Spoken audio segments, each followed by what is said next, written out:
नमस्कार भक्तजनों, ऑडियो मनोसर की चैनल पर आप सभी भक्तजनों को स्वागत है। आज मैं पुनः आप लोग के बीच एक रहस्यमय महत्वपूर्ण कथा लेकर आया हूँ, जिस कथा का नाम है शनिदेव की कथा। भगवान श्री शनिदेव की कथा आज आप लोग के बीच लेकर आए हैं। भक्तजनों, जरूर इस कथा को सुने, परम धर्म और लाभ की प्राप्ति करे। यानी कि कहा जाता है कि कथा कहने वाले से ज़्यादा लाभ सुनने वाले को होता है। तो जरूर इस कथा को सुने और परम धर्म की और लाभ की प्राप्ति करे। भक्तजनों, बारंबार आपसे अनुरोध करते हैं, आग्रह करते हैं कि इस चैनल पर अगर पहली बार आए हैं तो प्लीज़ आप इस चैनल को like, subscribe, full watching all button दबा दीजिएगा, ताकि इसी तरह मज़ेदार वीडियो आप लोग तक जल्दी पहुंचेंगे। ना देरी करते हुए सीधे आपकी कथा पाते हैं। लेकिन इससे पहले इस शनिदेव भगवान की सभी पूजा पाठ, इसकी जो विधियां है, कैसे शनिदेव भगवान को पूजा किया जाता है, कैसे उद्यान किया जाता है, शनिदेव भगवान क्या वर्जित है, इन सभी चीज़ों के बारे में आपको फुल डिटेल्स इस वीडियो मिलेंगे, इस कथा मिलेंगे। तो जरूर इस कथा को सुने। और अगर आप चाहते हैं कि हमारे जीवन में कोई भी परेशानियां ना हो तो शनिदेव भगवान की व्रत कीजिए, क्योंकि ये न्याय देवता और कर्म फल देने वाले ये देवता है। जो इन देवता को अगर आप पूछते हैं, यानी सर्वश्रेष्ठ भगवान इनको माना जाता है, यानी कि न्याय देवता है। तो जरूर शनिदेव भगवान को आप पूजा कीजिए। शनिवार के व्रत रखा जाता है। शनि व्रत पूजा विधि, शनिवार का व्रत का महत्व, शनिवार व्रत कथा, क्यों चढ़ाया जाता है सरसों का तेल शनिदेव भगवान को, और आपको इसकी जो क्या मंत्र है, क्या जाप करें जो शनि भगवान हम पर प्रसन्न रहे और हमें सुख समृद्धि और मान सम्मान बढ़े, यश बढ़े, मान और बहुत सारे हमारे इस पृथ्वी पर, हमारे समाज में मान सम्मान का एक शिखर बन पाए। तो आज इस चीज़ पर हम चर्चा करेंगे। अगर आपके जीवन में या आपके परिवार के साथ अन्य कोई घटना या आप पर किसी तरह का परेशानी है तो शनिदेव भगवान की ग्रह लगा हुआ है। भक्तजनों, जरूर शनिदेव भगवान की आप पूजा कीजिए, इनकी शरणों में आइए, और शरण में आते ही आपका सारा दुख समझिए टलता चला जाएगा। तो आज की जो कथा है भक्तजनों, शनिदेव भगवान की कथा है, जो आप जरूर इस वीडियो को फॉलो और शेयर जरूर कीजिएगा। जहाँ जाएगा, या तो आप यूट्यूब पर देखते हैं तब भी, या आप फेसबुक पर देख रहे हैं तब भी, जरूर इस वीडियो को आप लाइक, सब्सक्राइब, फुल वॉचिंग और साथ साथ शेयर फॉलो जरूर कीजिएगा, ताकि आपको भगवान शनिदेव आप पर दया दृष्टि बनाए रखेंगे। तो ना देरी करते हुए सीधे आपकी कथा पाएंगे। और इस जो शनिदेव भगवान की व्रत का जब आपको पूर्ण रूप से हो जाता है तो उद्यापन का विधि भी बताएंगे, और यानी शनिदेव भगवान की संपूर्ण कथा से लेकर के इसके व्रत और इसके उद्यापन के विधि इस वीडियो मिलेंगे। तो प्लीज़ आपसे निवेदन है, इस चैनल पर आते ही आपका ढेर सारी शुभकामनाएं और स्वागत है। तो ना देरी करते हुए, जितना देर 2 मिनट 3 मिनट आपसे लिए, तो इसके लिए मैं आपसे निवेदन करता हूं और क्षमा चाहता हूं। तो चलते हैं आपकी कथा पर। यानी कि शनिदेव भगवान को कथा कहने से पहले एक बार जरूर भगवान का नाम लीजिए। जय शनिदेव भगवान की जय। शनिवार को अधिपति देव शनिदेव का दिन कहा जाता है। शनि देवता व्यक्ति को उनके कर्मों के अनुसार फल देते हैं, इसलिए इन्हें न्याय के देवता कहा जाता है। और कहते हैं कि शनि की दृष्टि जिस मनुष्य पर पड़ जाए तो वे राज बन जाता है, यानी कि राजा बन जाता है। बिल्कुल रंग शनि की महादशा का सामना कर रहे व्यक्ति को शनिवार का व्रत रखना चाहिए, क्योंकि अगर कर्मों के फलदाता आपके पूजा से खुश हैं तो आपके जीवन से दुख का अंत हो जाएगा। यानी कि शनिवार को अधिपति देव शनिदेवता का दिन कहा जाता है, ये तो आप जानते ही होंगे।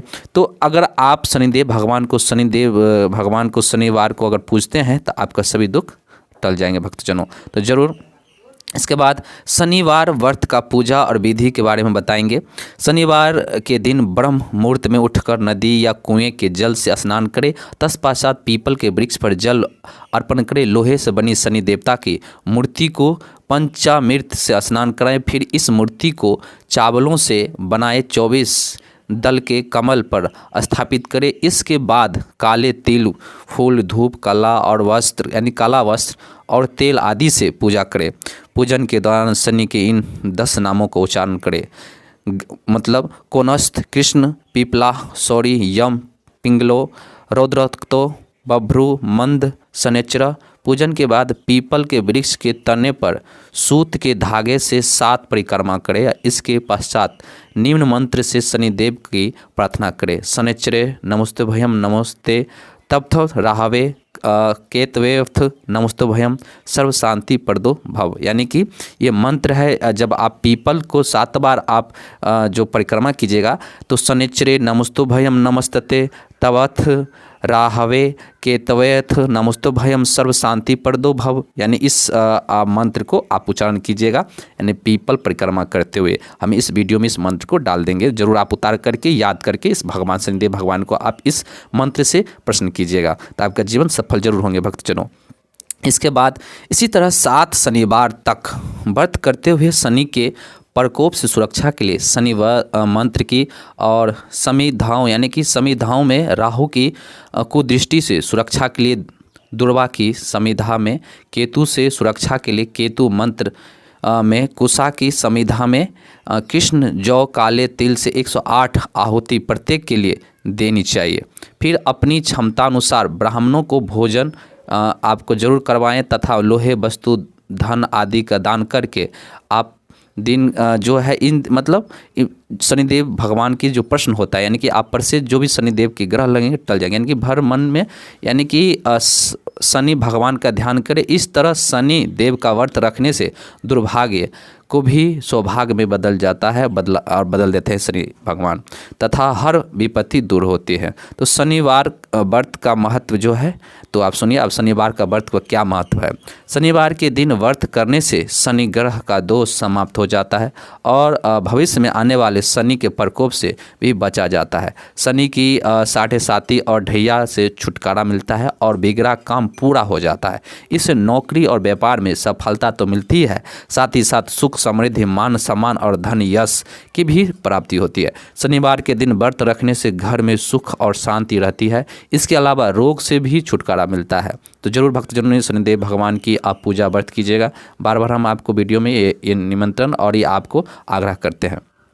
शनिवार व्रत की जो कथा है, एक समय स्वर्गलोक में सबसे बड़ा कौन है के प्रश्न पर 9 ग्रहों के देवता वाद विवाद हो गया और विवाद इतना बढ़ गया कि परस्पर भयंकर युद्ध की स्थिति बन गई। निर्णय के लिए सभी देवता देवराज इंद्र के पास पहुंचे और बोले, हे देवराज, आपको निर्णय करना होगा कि हम में से सबसे बड़ा कौन है। देवताओं का यह प्रश्न सुनकर देवराज इंद्र उलझन में पड़ गए।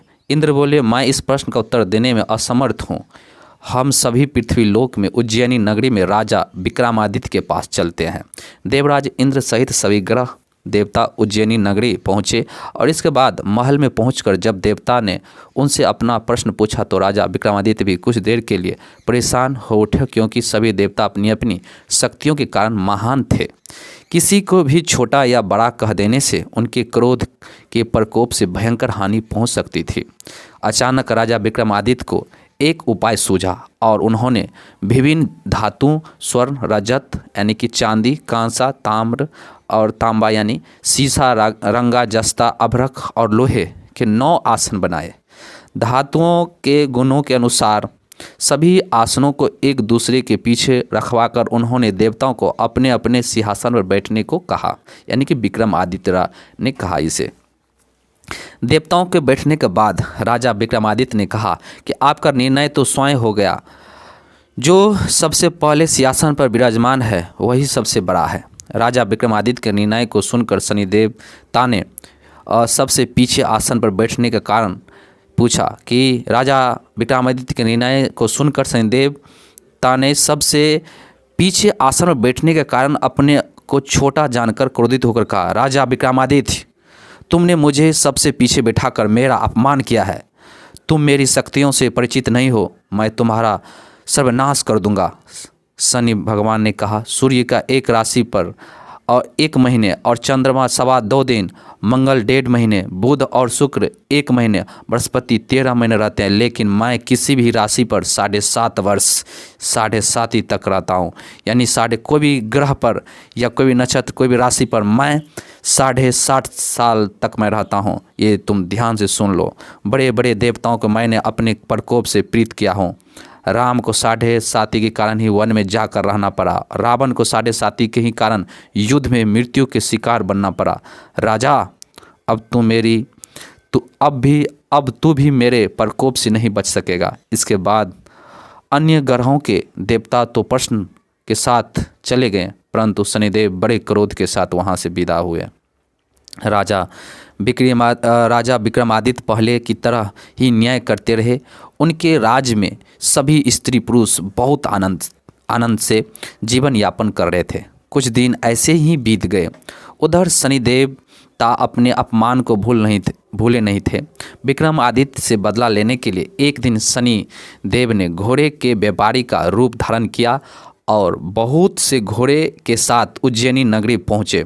राजा विक्रमादित्य ने राज्य में किसी घोड़े के व्यापारी के आने का समाचार सुना तो अपने अश्वपाल को कुछ घोड़े खरीदने के लिए भेजा। घोड़े बहुत कीमती थे और अश्वपाल ने जब वापस लौटकर इस संबंध में बताया तो राजा विक्रमादित्य ने स्वयं आकर एक सुंदर और शक्तिशाली घोड़े को पसंद किया। घोड़े की चाल देखने के लिए राजा उस घोड़े पर सवार हुआ तो वे घोड़ा बिजली की गति से दौड़ पड़ा। इसके बाद तेजी से दौड़ता घोड़ा राजा को दूर एक जंगल में ले गया और फिर राजा को वहां गिराकर जंगल में कहीं गायब हो गया। राजा अपने नगर को लौटने के लिए जंगल में भटकने लगा, लेकिन उन्हें लौटने का कोई रास्ता नहीं मिला। राजा को भूख प्यास लग गई। बहुत घूमने पर उसे एक चरवाहा मिला। इसके बाद राजा ने उससे पानी मांगा। पानी पीकर राजा ने उस चरवाहे को अपनी अंगूठी दे दी। फिर उसे रास्ता पूछकर वह जंगल से निकलकर पास के नगर में पहुंचा। राजा ने एक सेठ की दुकान पर बैठकर कुछ देर आराम किया। उस सेठ की राजा से बातचीत की तो राजा ने उसे बताया कि मैं उज्जैनी नगरी से आया हूँ। राजा के कुछ देर दुकान पर बैठने से और यानी कि वो विक्रमादित्य बोले कि मैं राजा हूँ, मैं उज्जैनी नगर की मैं राजा हूँ, इसलिए मुझे थोड़ा देर यहाँ पर बैठने दीजिए। राजा के कुछ देर दुकान पर बैठने से सेठ जी की बहुत सारी बिक्री हुई। सेठ ने राजा को बहुत भाग्यवान समझा और खुश होकर उसे अपने घर भोजन के लिए ले गया। सेठ के घर से यानी कि घर में आने का एक हार खूंटी पर लटका हुआ था। राजा को उस कमरे में छोड़कर सेठ कुछ देर के लिए बाहर गया। तभी एक आश्चर्यजनक घटना घटी। राजा के देखते देखते सोने के उस हार को एक खूंटी निगल गई। सेठ ने कमरे में लौटकर हार को गायब देखा तो चोरी का संदेह राजा पर ही किया, क्योंकि उस कमरे में सिर्फ राजा ही अकेला बैठा था। सेठ ने अपने नौकर से कहा कि इस परदेशी को रस्सियों से बांधकर नगर के राजा के पास ले चलो। राजा ने विक्रमादित्य से हार के बारे में पूछा तो उसने बताया कि उसके देखते ही देखते खूंटी ने हार को निकल लिया तथा इस पर राजा ने क्रोधित होकर चोरी करने के अपराध में विक्रमादित्य के हाथ पांव काटने का आदेश दे दिया। राजा विक्रमादित्य के हाथ पांव काटकर उसे नगर की सड़क पर छोड़ दिया गया। कुछ दिन बाद एक तेली उसे उठाकर अपने घर ले गया और उसे अपने कहलू यानी कि कोल्हू पर बैठा दिया। राजा आवाज़ देकर बोले बैलों को हाँकता रहता और इस तरह तेली का बैल चलता रहा और राजा को भोजन मिलता रहा। शनि के प्रकोप की 7.5 पूरे होने पर यानी कि वर्षा ऋतु आरंभ हुई।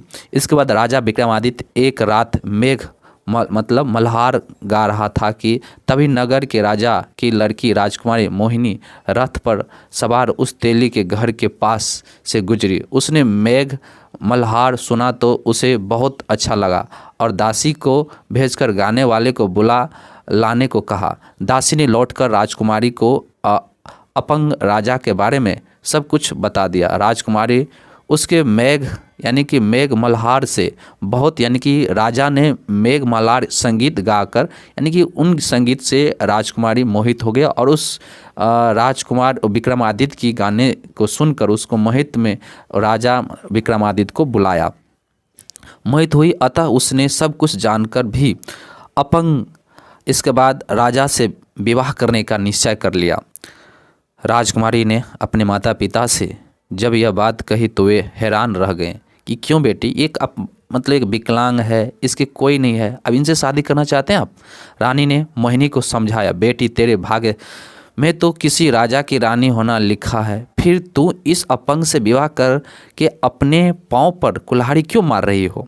राजकुमारी ने अपनी जिद नहीं छोड़ी। अपनी जिद पूरी करने के लिए उसने भोजन करना छोड़ दिया और प्राण त्याग देने का निश्चय कर लिया। आखिर राजा रानी को विवश होकर अपंग विक्रमादित्य से राजकुमारी का विवाह करना पड़ा। विवाह के बाद राजा विक्रमादित्य और राजकुमारी तेली के घर में रहने लगे। उसी रात स्वप्न में शनिदेव ने राजा से कहा, राजा तुमने मेरा प्रकोप देख लिया, मैंने तुम्हें अपने अपमान का दंड दिया है। राजा ने शनिदेव से क्षमा करने को कहा पर प्रार्थना की, हे शनिदेव आपने जितना दुख मुझे दिया है अन्य किसी को ना देना। शनिदेव ने कुछ सोचकर कहा, राजा मैं तुम्हारी प्रार्थना स्वीकार करता हूँ। जो कोई स्त्री पुरुष मेरी पूजा करेगा, शनिवार को व्रत करके मेरी व्रत कथा सुनेगा, उस पर मेरी अनुकंपा बनी रहेगी। प्रातःकाल राजा विक्रमादित्य की नींद खुली तो अपने हाथ पांव देखकर राजा को बहुत खुशी हुई। उसने मन ही मन शनिदेव को प्रणाम किया, बारंबार, हे शनिदेव भगवान, मुझे हाथ पांव देने की बारंबार आपको धन्यवाद देता हूँ। अब मुझ जो भी हमसे गलती हो गए होंगे क्षमा कर दीजिए। राजकुमारी भी राजा के हाथ पांव सही सलामत देखकर आश्चर्य में डूब गई। तब राजा विक्रमादित्य ने अपना परिचय देते हुए शनिदेव के प्रकोप की सारी कहानी सुनाई। सेठ को जब इस बात का पता चला तो दौड़ता हुआ तेली घर पहुंचा और राजा के चरणों में गिरकर क्षमा मांगने लगा। राजा ने उसे क्षमा कर दिया क्योंकि यह सब तो शनिदेव की प्रकोप के कारण हुआ था।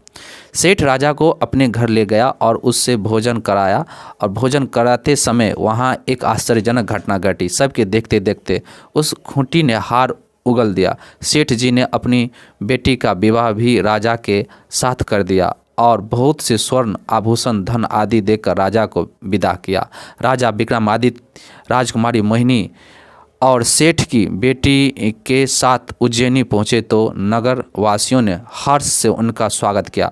अगले दिन राजा विक्रमादित्य ने पूरे राज्य में घोषणा कराई कि शनिदेव भगवान सब देवों से सर्वश्रेष्ठ है। प्रत्येक स्त्री पुरुष शनिदेव भगवान को उनका व्रत करे और व्रत कथा अवश्य सुने। ये राजा की घोषणा था। राजा विक्रमादित्य की घोषणा से शनिदेव बहुत प्रसन्न हुए। शनिवार का व्रत करने और व्रत कथा सुनने के कारण सभी लोग की मनोकामनाएं शनिदेव की अनुकंपा से पूरी होने लगी। सभी लोग आनंद पूर्वक रहने लगे।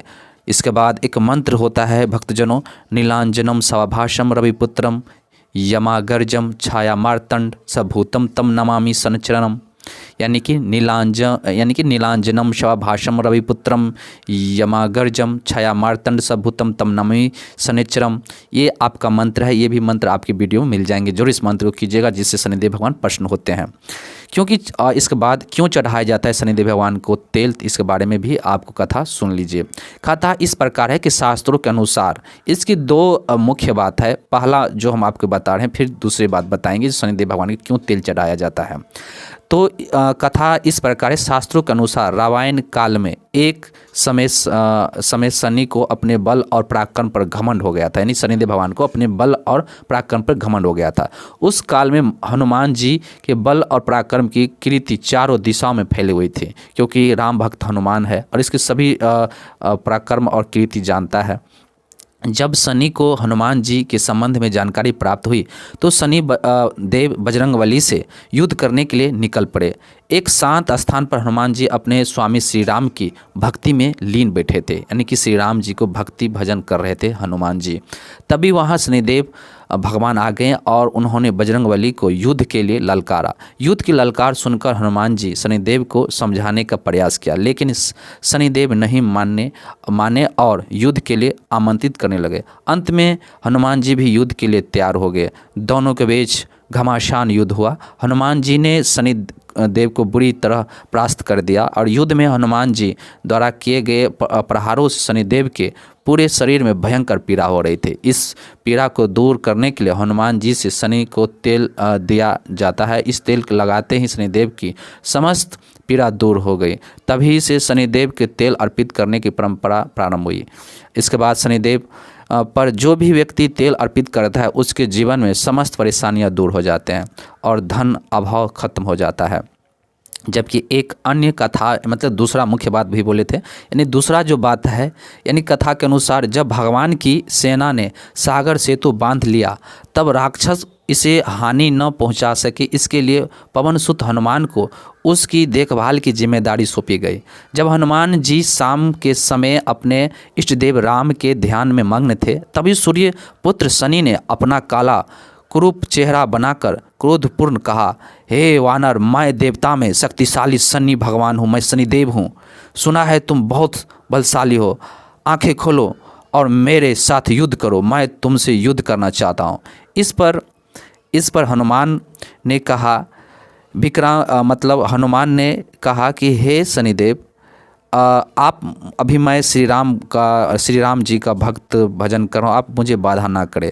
तभी मतलब ये कहकर शनिदेव भगवान काफ़ी क्रोध होता हुआ, बहुत बलशाली हो, आंखें खोलो और मेरे साथ युद्ध करो। यानी कि शनिदेव भगवान ने हनुमान जी से ये कहा, मैं तुमसे युद्ध करना चाहता हूँ। इस पर हनुमान ने विनम्रतापूर्वक कहा, इस समय मैं अपने प्रभु को याद कर रहा हूँ, आप मेरी पूजा में विघ्न मत डालिए।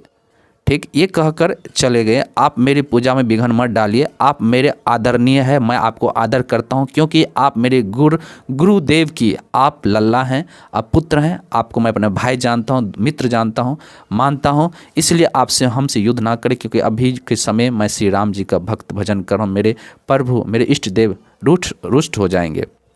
हनुमान जी ने उनसे आग्रह निवेदन किया, फिर भी कृपा करके आप यहाँ से चले जाएं। जब शनिदेव लड़ने पर उतर आए तो हनुमान जी ने अपनी पूंछ में लपेटना शुरू कर दिया और इससे पहले श्री राम जी को क्षमा प्रार्थना करके अब थोड़ा देर के लिए मैं शनिदेव भगवान को अपनी शक्ति की प्रयास डालता हूँ। फिर उन्होंने कसना प्रारंभ कर दिया, पूंछ से शनिदेव भगवान को लपटा और इसके बाद कसना शुरू कर दिया, प्रारंभ कर दिया। और जोर लगाने पर भी शनि उस बंधन से मुक्त न होकर पीड़ा से व्याकुल होने लगे, यानी कि काफ़ी व्याकुल हो गए, उसको पीड़ा होने लगा शनिदेव भगवान को। हनुमान ने फिर सेतु की परिक्रमा कर शनि के घमंड को तोड़ने के लिए पत्थरों पर पूंछ को झटका देकर पटकना शुरू कर दिया। इससे शनि को शरीर लहूलुहान हो गया, जिससे उनकी पीड़ा बढ़ती गई। तब शनिदेव ने हनुमान जी से प्रार्थना की कि मुझे बंधन मुक्त कर दीजिए। हे हनुमान जी, मैं अपने अपराध की सज़ा पा चुका हूँ और फिर मुझसे ऐसी गलती नहीं होगी और मैं आपकी जान गई भक्ति भजन की। तब हनुमान जी ने जो तेल दिया उसे घाव पर लगाते ही शनिदेव की पीड़ा मिट गई। उसी दिन शनिदेव को तेल चढ़ाया जाता है, जिससे उनकी पीड़ा शांत हो जाता है और वे प्रसन्न हो जाते हैं। शनि को तेल अर्पित करते समय ध्यान रखें, ये बात शनिदेव की प्रतिमा को तेल चढ़ाने से पहले तेल में अपना चेहरा अवश्य देखें। ऐसा करने पर शनि के दोषों और ग्रहों से मुक्ति मिलती है, धन संबंधी कार्यों में आ रही रुकावटों दूर हो जाते हैं और सुख समृद्धि बनी रहती है भक्तजनों। इसके बाद आपको भक्तजनों बता दूं कि इसमें शनिवार को किन मंत्रों को जाप करें, यानी कि आपको जो मंत्र अभी बताऊंगा 9 मंत्र, इस मंत्र को जरूर आप अपने जीवन में सुनिएगा और ज़रूर इस शनिदेव भगवान को सुबह शाम 108 बार करते हैं तो सभी ग्रह और सभी समस्या टल जाएंगे। जैसे लिखा है, ओम सम शनिचराय नमः, ओम प्राम प्री प्रोस शनिचराय नमः, ओम कृष्णा गैम विद्या रविपुत्राय धीमहि तन्नः शौर्य प्रचोदयात्, ओम सनो देवी रेश्वेष्ट आपो भवन्तु पीत्य शनिचराय विशत्रनुनः, ओम कावध्याज विद्रे अढगसासे धीमहि तन्नो मंद्र प्रचोदयात्, ओम शनिचराय विद्महे छायापुत्राय धीमहि तन्नो मंदम प्रचोदयात्, ओम शनिचराय विद्महे छायापुत्राय धीमहि तन्नो मंदः प्रचोदयात्, कौनस्थ पिंगलो भभ्रू कृष्णो रुद्रकांतो यमः शौरी शनिचराय मंद पीपलेन्दन असंसतु, ओम नीलांजम साभासम रविपुत्रम यमागर्जम छायामर्तम सबभूतम तम नमामि शनिचरणम। ये आपका मंत्र है। आपके ये भी वीडियो में 1 से लेकर 9 तक मंत्र को आपको वीडियो में दे देंगे। जरूर आप इस मंत्र को उच्चारण कीजिएगा, याद करके जरूर अपने जीवन में अप्लाई कीजिएगा, इसको सुनिएगा, जिससे आपका सभी कष्ट दुख और जितने भी ग्रह आप पर हैं आपके परिवार पर टल जाएंगे शनिदेव भगवान की दया दृष्टि से। इसके बाद शनिदेव भगवान की जो होता है व्रत की उद्यापन विधि, जो हम शनिदेव भगवान की व्रत की विधि के उद्यापन विधि बताता हूँ। विधि पूर्वक शनिवार व्रत पूर्ण होने के उपरांत आने वाले शुक्ल पक्ष के शनिवार को व्रत का उद्यापन करना जरूरी चाहिए और प्रातःकाल ब्रह्म मुहूर्त में कर समस्त मतलब नहा करके कर समस्त घर में गंगा जल के छींटे दें, विद्वान पंडित जी से हवन कराएं और 108 बार शनि बीज मंत्र का जाप कर आहुति दें और जागृत शनि मंदिर में जाकर 1 या 5 या 15 किलो तेल से तेलाभिषेक करें। सोने और चांदी का छत्र शनिदेव को अर्पित करें और सामर्थ्य अनुसार मंदिर में प्रसाद हलवे और काले चने अथवा भंडारे का वितरण करें। इसके बाद शनि व्रत में इन बातों को ध्यान रखें जो जिन बातों वर्जित है और कौन सी बात वर्जित नहीं है, जो भगवान शनिदेव को प्रश्न किया जाता है। पहला नंबर है कि शनिवार व्रत के दौरान भोजन सूर्यास्त से 2 घंटे बाद करना चाहिए। शनिवार के व्रत में एक समय के भोजन ही करना चाहिए, यानी कि शनिवार के व्रत जो भी रखते हैं सूर्य अस्त के बाद 2 घंटे बाद आपको भोजन करना होगा। और एक समय यानी कि शाम के समय, यानी कि शनिवार के व्रत में एक समय के भोजन का विधान है, यानी कि आप सामूहिक भोजन कीजिएगा। इसके बाद भोजन उड़द आटे से बना खाना खाएं। उड़द दाल की खिचड़ी अथवा दाल खाई जाती है। और इसके बाद साथ में कुछ तला हुआ भी ले, फल में केला ले सकते हैं। शनि की पूजा में काले तिल, काले वस्त्र, तेल, उड़द आदि का उपयोग किया जाता है, क्योंकि ये सभी शनि महाराज की वस्तुएं मानी जाती है। उड़द दाल वाली खिचड़ी का सेवन करना अच्छा होता है, इससे शनि भगवान दोष से राहत मिलती है। खिचड़ी, काले चने की सब्जी, चावल खिचड़ी और इसके बाद चिवड़ा या भुने चने खुद भी खाएं और सारे परिवार को भी खिलाएं। इसके बाद तिल, लड्डू, उड़द की दाल, मीठी पूरी बनाकर शनिदेव को भोग लगाएं। फिर गाय, कुत्ते और कौवों को खिलाने के बाद प्रसाद के रूप में पारिवारिक सदस्यों को खिलाकर स्वयं भी खाएं। इसके बाद आप महीने के पहले शनिवार के उड़द का भात, दूसरे शनिवार के खीर, तीसरे शनिवार को खजला। इसके बाद ये कहा जाता है कि आप महीने में जो होता है पहले शनिवार को उड़द का भात, दूसरे शनिवार को खीर, तीसरे शनिवार को खजला और अंतिम शनिवार को घी पूरी शनिदेव को भोग लगा सकते हैं। इसके बाद खट्टी और कड़वी चीज़ जैसे अचार, दही, नींबू, इसके बाद करेला आदि खाने से बचे, यानी खट्टा चीज़ को नहीं खाना चाहिए। इसके बाद शनिवार के दिन सादा शुद्ध दही, दूध और दही का सेवन कभी नहीं करना चाहिए, यानी शनिवार के दिन जो है दूध और दही का सेवन नहीं करना चाहिए। आप इसमें हल्दी या गुड़ मिलाकर इसे पी या खा सकते हैं। इसके बाद शनिवार के दिन लाल मिर्च का प्रयोग नहीं करना चाहिए। लाल मिर्च शनि को रुष्ट करते हैं।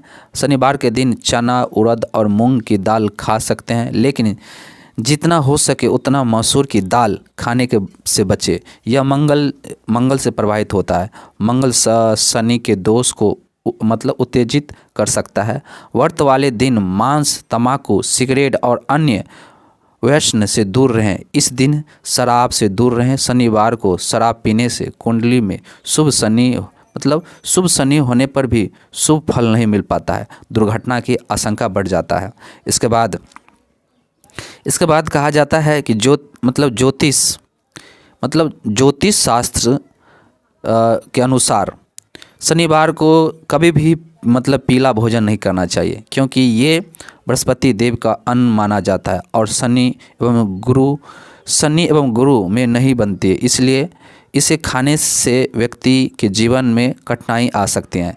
इसके बाद लास्ट जो है वर्जित, सरसों के तेल या उससे बने पकवान दान तो कर सकते हैं, लेकिन खाना नहीं चाहिए। शनि महाराज को सरसों का तेल चढ़ाया जाता है, लेकिन खाया नहीं जाता है। इसके बाद भक्तजनों, तो ये सभी बात मैं शनिदेव भगवान की संपूर्ण कथा, इसकी व्रत की, इसकी पूजा विधि, उद्यापन, इसके वर्जित सभी चीज़ के बारे में बताया। तो अगर कहीं पर त्रुटि हो गए होंगे तो ज़रूर आप क्षमा कीजिएगा। तो अगर आपको शनिदेव भगवान की कथा कैसा लगे, किस तरह लगे, तो ज़रूर कमेंट बॉक्स में आप इस शनिदेव भगवान की जयकार लिख दीजिएगा, जय शनिदेव भगवान लिख दीजिएगा। इसके बाद ज़रूर जाने से पहले आपको मैं निवेदन करता हूं कि फिर से इस चैनल को लाइक कर दीजिएगा, सब्सक्राइब कर दीजिएगा, ऑल बेल आइकन दबा दीजिएगा, ताकि इसी तरह मज़ेदार वीडियो आप लोग तक जल्दी पहुंचेंगे। ना देरी करते हुए मैं इसके बाद इस कथा को यहीं पर विराम दूंगा और इसका वीडियो को फुल वॉचिंग कीजिएगा, तभी आपको शनिदेव भगवान आप पर प्रसन्न होंगे, क्योंकि इस वीडियो में सभी शनिदेव भगवान की मूल रूप और इसका जो बीज मंत्र होते हैं इसमें बताया गया है। अगर आप इस वीडियो में आते हैं और आए हुए हैं इस चैनल पर, तो ज़रूर आपका भगवान दोष जितने भी आपके ऊपर जो भी परेशानियां होंगे हर लेंगे। जय शनिदेव भगवान आपको दया दृष्टि आप पर बनाए रखें। आपका शुभ मंगलमय हो। जय श्री हरि, जय शनिदेव।